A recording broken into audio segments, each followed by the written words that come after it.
Hello everyone, welcome back to our channel statistics by Poonam. तो आज हम स्टैंडर्ड डिस्ट्रीब्यूशन में नॉर्मल डिस्ट्रीब्यूशन से कुछ न्यूमेरिकल करने वाले हैं। आपको पता है हमने पिछली वीडियो में नॉर्मल डिस्ट्रीब्यूशन के बारे में बहुत डिटेल में पढ़ा था। So let's start with the numericals. So पहला क्वेश्चन है कि if x belongs to n which is normal distribution given 25 and 36। अगर आपको इसका पैरामीटर याद है, मैं फिर से बता देती हूँ, ये है हमारे उसके parameter which is mu and sigma square. तो आपको डायरेक्टली देख के पता लग रहा है कि हमारी म्यू की वैल्यू क्या है 25, सिग्मा स्क्वायर क्या है 36। Okay, then what is the value of the constant c। हमें कांस्टेंट c की वैल्यू फाइंड आउट करनी है, पर हमें बोला है कि such that the probability mod x - 25 mod less than equal to c which is equal to 0.9554। मतलब अगर आपको दिख रहा है कि आपको ये चीज दी हुई है तो मीन्स आपको इस चीज को यूज करके आपको c फाइंड आउट करना है, क्योंकि c तो कहीं और है नहीं।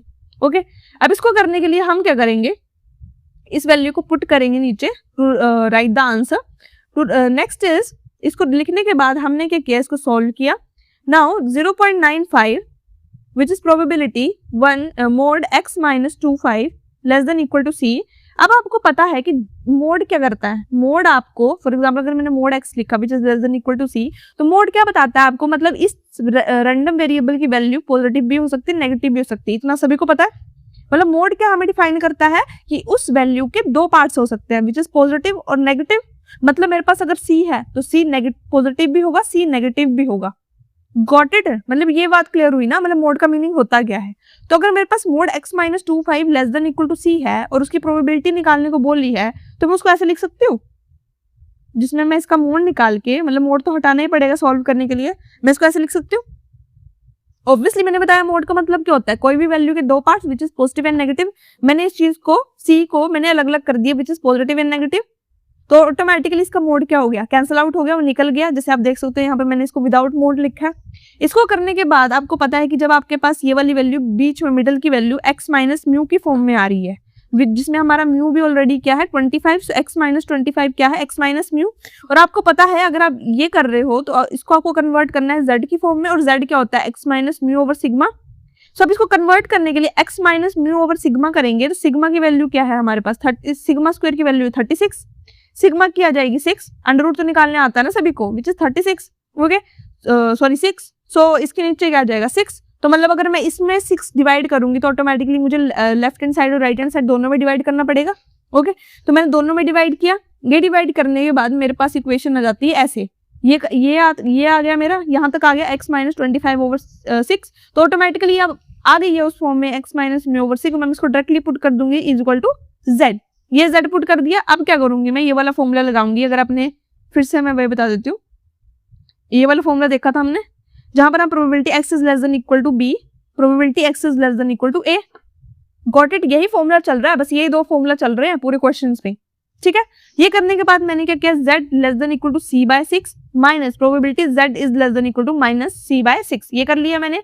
अब आपको पता है प्रोबेबिलिटी अगर मैं निकालूं तो ये प्रोबेबिलिटी मोस्टली सेम है। Got it?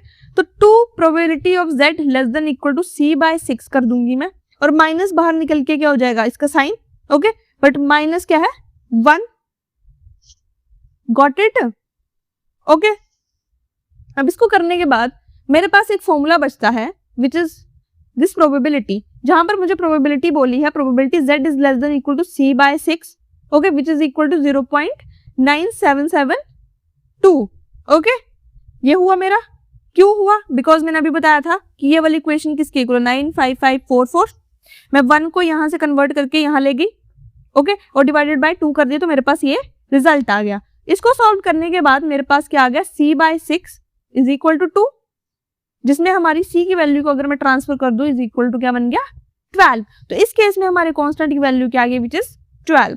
नाउ हमारा नेक्स्ट न्यूमेरिकल है, late z follows normal distribution 0, 1 be a random variable, then the value of exponential maximum z0 is। हमें ऑप्शंस दी गई हैं, इसमें से हमें फाइंड आउट करना है कौन सी वैल्यू ठीक है या नहीं है। ठीक है, अब आप एक चीज नोटिस करोगे, ये जो है हमारा स्टैंडर्ड नॉर्मल डिस्ट्रीब्यूशन का क्वेश्चन है, क्योंकि अगर मैंने बताया था कि जब भी हमारी नॉर्मल डिस्ट्रीब्यूशन 0 और 1 फॉलो करती है वो किसका रिजल्ट होती है, स्टैंडर्ड नॉर्मल डिस्ट्रीब्यूशन का। अब हम इसके लिए फाइंड आउट करेंगे, तो हम इक्वेशन लिख ली एक्सपेक्टेशन मैक्सिमम ऑफ z और 0। आपको पता है किसी भी चीज की एक्सपेक्टेशन निकालते हैं वो क्या जाती है, इंटीग्रेशन। ओके अब ये तो कंटिन्यूस के साथ चल रहा है ना, तो इसकी इंटीग्रेशन होगी, so integration minus infinity to infinity max, because आपको पता है ऐसे नॉर्मल फॉर्मूला में x इंटू एफ एक्स होता है, ये सभी को पता है। अब x की जगह मेरे पास ये पूरी वैल्यू है, तो यहाँ पर ऑटोमेटिकली यहाँ पर मेरी पूरी वैल्यू आएगी जो मैंने यहाँ पे लिखी है, समझ आया। साथ में क्या आएगा एफ जेड, क्योंकि हम z ऑब्वियसली z वाले मतलब बोल सकते हो आप z वाले रैंडम वेरिएबल के साथ काम करें तो z आएगा, जहाँ पर F Z D Z. Okay इसको करने के बाद हमने फिर से इसको सेम लिखा। ओके अब आपको पता है कि F Z D Z normal distribution के केस में क्या हो जाता है, फॉर्मूला बताना मुझे, याद भी करना साथ साथ में। 1 minus 2 x minus mu over sigma का होल स्क्वायर, ये मैंने नॉर्मल फॉर्मूला लिखा है, आप सोच रहे हो ये तो अलग फॉर्मूला, अभी बताती हूँ कैसे आया ये। अभी आपने देखा कि म्यू क्या है 0 और सिग्मा क्या है 1, क्योंकि अभी आपने देखा हमारा नॉर्मल डिस्ट्रीब्यूशन फॉलो कर रहा है 0 और 1, तो अगर म्यू 0 है सिग्मा 1 है तो यहाँ पर पुट कर दो, यहाँ पर 0 आ गया, यहाँ पर 1 आ गया, ऑटोमेटिकली ये चीज तो खत्म ही हो गई, ये चीज तो खत्म ही हो गई। ऑटोमेटिकली क्या बच गया सिग्मा स्क्वायर, तो देख सकते हो आपके पास क्या वैल्यू बच गई सिग्मा स्क्वायर। अब समझ में आया। ये करने के बाद हम क्या करेंगे, यहाँ से कांस्टेंट वैल्यू क्या है 1/√2 पाई, कांस्टेंट है क्योंकि पाई की वैल्यू भी क्या होती है 22/7, ये कांस्टेंट है, इसको हमने बाहर निकाल लिया। इसको बाहर निकालने के बाद हमने क्या किया, integration minus infinity to infinity का जगह हमने कर दिया 0 टू इन्फिनिटी। ओके बिकॉज आपको पता है कि जो नॉर्मल डिस्ट्रीब्यूशन की जो रेंज स्टार्ट होती है वो कहाँ से स्टार्ट होती है 0 से, और जा कहाँ रही है इन्फिनिटी तक। ये करने के बाद हमने क्या किया, इसको इंटीग्रेट किया, जिसमें मैंने क्या किया x²/2 को पुट कर दिया t के इक्वल, जिसको मैंने आगे डिफरेंशिएट किया। आपको अगर इंटीग्रेशन नहीं आती है ठीक है तो फिर भी स्टेप बता देती हूँ। मैंने x² बाई 2 को t पुट किया, उसके बाद मैंने डिफरेंशिएट किया इसको, क्योंकि मुझे x चाहिए, x की वैल्यू चाहिए, सो हो जाएगा 2x/2 और यहाँ पे क्या आ जाएगा dt। इसको करने के बाद मेरे पास क्या आ गया x = dt, मतलब x जहां पर भी वैल्यू आएगी उसकी जगह क्या हो जाएगा dt। ठीक है इसको पुट करने के बाद साथ में एक और चीज नोटिस करते हो, विच इज कि अगर आप x पहले 0 पुट करोगे तो t की वैल्यू क्या आ जाएगी 0, अगर आप x इन्फिनिटी पुट करते हो तो आपका t क्या आएगा इन्फिनिटी। ये तो आपको पता ना, आपको t की वैल्यू चेंज करनी पड़ती है।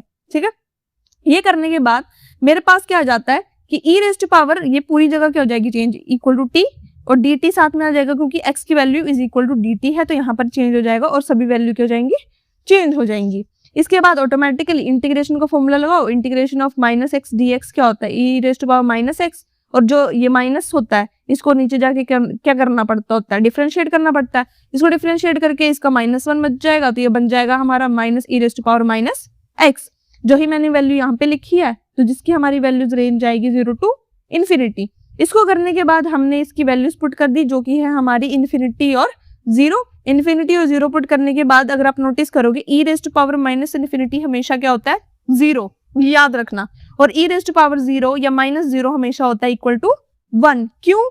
बिकॉज एनी पावर ऑफ मतलब किसी की भी अल्फाबेट की पावर अगर 0 होती है वो इक्वल टू क्या होती है 1। सो 0 - 1 कितना हो गया -1, पर यहाँ पर एक और साइन होती है क्या हो गया +1, सो 1/2 पाई √2 पाई क्या आ गया हमारा रिजल्ट। तो इन ऑप्शंस में से हमारा कौन सा रिजल्ट फाइनल आंसर है, विच इज दिस वन सी 1/√2 पाई। तो ये हमारे नॉर्मल डिस्ट्रीब्यूशन के बहुत डिफरेंट कह सकते हैं वैरायटी के क्वेश्चंस थे जो मैंने आपको आज करवाए, बहुत डिटेल में करवाए हैं। बस स्टिल अगर आपको किसी में डाउट होता है प्लीज कमेंट सेक्शन में बता देना, और मिलते हैं हम नेक्स्ट वीडियो में, तब तक के लिए बाय बाय।